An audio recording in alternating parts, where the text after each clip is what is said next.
रोज लेते होंगे। ये है लेस पोटैटो चिप्स का पैकेट, जिसका नाम सुनकर आपके मुंह में पानी तो आ ही जाता है। तो आइए आज इस वीडियो में इसे फैक्ट्री में बनते हुए देखते हैं, और इसके अलावा वीडियो के एंड में एक और खास चीज आपका इंतजार कर रही है, और यकीन मानिए वो भी आपकी मनपसंद चीजों में से ही एक है। तो फटाफट बिना देरी के इस वीडियो को शुरू करते हैं। लेकिन हाँ, अगर आप चैनल पर पहली बार आ रहे हैं और इस तरह की वीडियोस को पहली बार देख रहे हैं, तो हमारे चैनल फैक्ट फिक्शन को सब्सक्राइब करके बगल में मौजूद उस बेल आइकन को भी दबा दीजिए।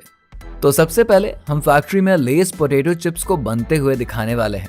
दोस्तों, अब जो ये लेस कंपनी है, इनके पोटैटो चिप्स बनाने का तरीका बहुत अलग होता है, और अपने इन मजेदार पोटैटो चिप्स के अंदर ये खास किस्म के आलू का इस्तेमाल करते हैं, जिसमें स्टार्च की मात्रा बहुत ज्यादा होती है। जिन आलू में स्टार्च ज्यादा होता है, उन आलूओं से बनने वाले पोटैटो चिप्स कुछ ज्यादा ही क्रंची होते हैं।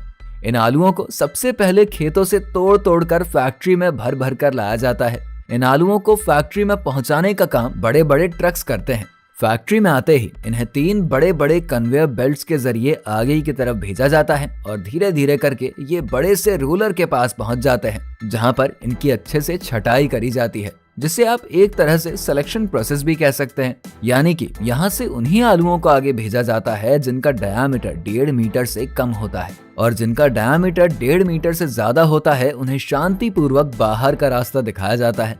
बस यहीं तक का था जो था। इन आलूओं में से जिनकी सिलेक्शन हो जाती है, उन्हें आगे होने वाली प्रक्रिया के लिए एक कन्वेयर बेल्ट के ऊपर रखकर आगे भेज दिया जाता है। अब आगे इन आलूओं की अच्छे से धुलाई करी जाती है। जी हाँ, इन्हें साफ पानी के जरिए गुजारा जाता है, ताकि उनके ऊपर मौजूद दुनिया भर की गंदगी साफ हो जाए।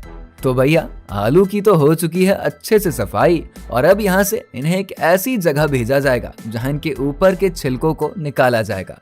ये है पोटैटो पीलर मशीन, जिसका इस्तेमाल आलू के छिलकों को निकालने के लिए किया जाता है। ये मशीन बहुत बड़ी होती है और बड़ी जल्दी आलू के छिलके को निकालने का काम करती है। ये पूरी मशीन लगभग 12 फीट की होती है, और इसके अंदर 5 सिलेंडर्स लगे हुए होते हैं, जो कि एक साथ घूमते रहते हैं। थोड़े ही समय के अंदर सभी आलूओं के ऊपर से उनके छिलकों को निकालकर उन्हें कन्वेयर बेल्ट की मदद से आगे की तरफ भेजा जाता है। इन आलूओं की टोली अब सीधा कुछ लोगों के पास पहुंचती है, जिनका काम होता है इन आलूओं के बंडल्स में से हरे और कच्चे आलूओं को बाहर निकालने का। इनका ये काम बड़ा ही मेहनत वाला होता है, और जब एक एक करके इन आलूओं में से कच्चे और हरे आलू को छांटकर अलग कर दिया जाता है ना, तब इन्हें आगे की प्रक्रिया के लिए कन्वेयर बेल्ट के ऊपर रखकर आगे भेजकर एक स्लाइडर मशीन की तरफ भेजा जाता है, जो कि 360 डिग्रीज एंगल पर घूमते हुए इन तमाम आलूओं की पतली पतली स्लाइसिंग करती जाती है। यहाँ पर आलूओं की स्लाइसिंग पर बड़ा ध्यान दिया जाता है, क्योंकि अगर इस दौरान इनका शेप इधर उधर हो गया तो चिप्स के टेस्ट में भी काफी फर्क पड़ सकता है।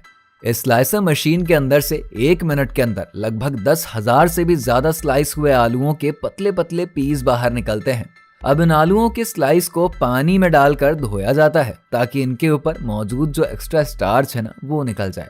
और अगर इनके ऊपर से इस स्टार्च को नहीं निकाला गया तो आलू काफी सख्त हो जाएगा, और इन्हें खाने में भी उतना मजा नहीं आएगा। इन्हें धोने के बाद थोड़े टाइम के लिए सुखाया भी जाता है, और अब वो घड़ी आ चुकी होती है जब इन्हें फ्राई किया जाता है। इन्हें फ्राई करने के लिए कॉटन सीड ऑयल या फिर वेजिटेबल ऑयल का इस्तेमाल किया जाता है।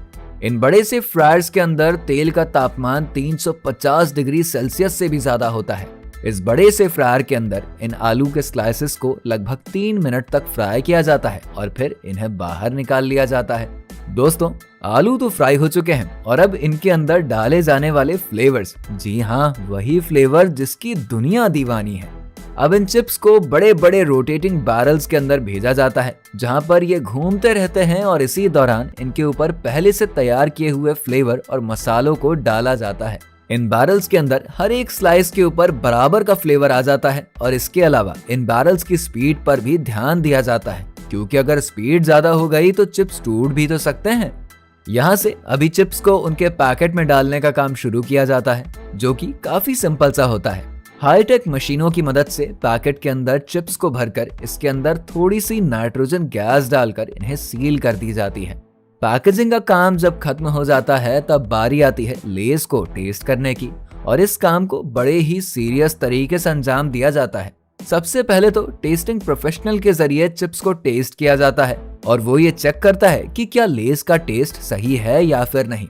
यहाँ पर यह भी चेक किया जाता है कि चिप्स को बाइट करते समय क्या इसमें से क्रंचीनेस महसूस हो रहा है। इन तमाम बारीकियों को ध्यान में रखते हुए इन चिप्स की टेस्टिंग करी जाती है और अंत में सब कुछ ठीक होने के बाद ही हरी झंडी दिखाकर लेस के इन पोटैटो चिप्स के पैकेट्स को मार्केट में उतार दिया जाता है। तो दोस्तों, ये तो हमने देखा कि फैक्ट्री में लेस के पोटैटो चिप्स कैसे बनाए जाते हैं। वीडियो की स्टार्टिंग में हमने आपको कहा था कि वीडियो के अंत में आपको एक और फेवरेट चीज दिखने को मिलेगी। दोस्तों, हम यहाँ कुरकुरे की बात कर रहे हैं। इस ब्रांड के दीवाने तो आप होंगे ही। अब चलिए इसको फैक्ट्री में बनते हुए भी देख लेते हैं। दोस्तों, कुरकुरे को 1999 में लॉन्च किया गया था और तब से लेकर अब तक इसके टेस्ट के पीछे पूरा इंडिया पागल है। कुरकुरे को कोलकाता में मौजूद पेप्सिको के प्लांट में बनाया जाता है और यहाँ सबसे पहले तो ढेर सारा रॉ मटेरियल फैक्ट्री में लाया जाता है। इस रॉ मटेरियल में तमाम इंग्रेडिएंट्स शामिल होते हैं, जैसे कि राइस, कॉर्न, बेसन, सॉल्ट, वेजिटेबल ऑयल, चिली, हल्दी, onion powder, ginger powder, paper और साथ में कुरकुरे वालों का स्पेशल मसाला, जिसके बारे में वो कभी भी किसी को नहीं बताते। सबसे पहले तो इन तमाम रॉ मटेरियल्स के छोटे छोटे सैंपल्स को लेकर उनकी टेस्टिंग करी जाती है। अब एक बड़ी सी ब्लेंडिंग मशीन ली जाती है और इसके अंदर पानी के साथ कॉर्न, चावल और बेसन को अच्छे से मिलाया जाता है। इस मशीन के अंदर कुरकुरे के इस मिक्सचर को अच्छे से तैयार किया जाता है। जब ये मिक्सचर अच्छे से तैयार हो जाता है तब इन्हें एक्सट्रूडर के अंदर भेज दिया जाता है। दोस्तों, अब आपको तो पता ही होगा कि कुरकुरे का जो शेप होता है ना, वो टेढ़ा मेढ़ा होता है और इनका ये शेप इसी एक्सट्रूडर मशीन के जरिए ही तैयार किया जाता है। इस बड़े से एक्सट्रूडर मशीन के अंदर से जब कुरकुरे बाहर निकलते हैं ना, तब उनका शेप कुछ इस तरह से टेढ़ा मेढ़ा हो चुका होता है। अब यहाँ से इन्हें आगे भेजा जाता है, जिसके लिए इन्हें कन्वेयर के ऊपर रख दिया जाता है और इन्हें धीरे धीरे आगे बढ़ाया जाता है। अब आगे का काम थोड़ा और इंटरेस्टिंग होने वाला है, क्योंकि अब इन्हें अच्छे से तेल के अंदर डालकर फ्राई भी तो करना है।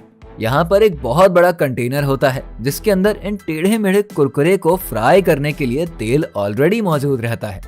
धीरे धीरे करके इन छोटे छोटे कुरकुरे के टुकड़े को इस फ्रायर में डाल दिया जाता है और इन्हें अच्छे से फ्राई किया जाता है। दोस्तों, कुरकुरे तो फ्राई हो चुका होता है, पर अब बारी आ जाती है इसके अंदर इनके चटपटे मसालों को डालने की, जिसके लिए इन्हें एक टम्बलर में डालकर मसालों के साथ इन्हें अच्छे से मिक्स कर दिया जाता है। ये देखिए, इनका अब रंग भी बिल्कुल कुरकुरे की तरह हो चुका है ना, और इनका टेस्ट भी अब खाने लायक हो गया है। अब यहाँ से इन्हें सीधा पैकेजिंग यूनिट में भेजा जाता है, जहाँ इनके आइकॉनिक कुरकुरे के पैकेट्स मौजूद होते हैं और मशीनों की मदद से इन पैकेट्स के अंदर कुरकुरे को डालकर इन्हें अच्छे से सील कर दिया जाता है और फिर इन्हें भेज दिया जाता है मार्केट की तरफ, जहाँ आप इन्हें खरीद कर इसके चटपटे टेस्ट का मजा उठाते हैं। दोस्तों, जाते जाते आपको ये भी बता दें कि इस फैक्ट्री के अंदर कुरकुरे के सभी फ्लेवर्स तैयार होते हैं। तो इसी के साथ हमारी आज की इस फैक्ट्री मेकिंग वीडियो में सिर्फ इतना ही। उम्मीद करते हैं आपको लेज और कुरकुरे को बनता हुआ देख के काफी अच्छा लगा होगा। तो बस वीडियो को लाइक और शेयर करके हमारे चैनल फैक्ट फिक्शन को सब्सक्राइब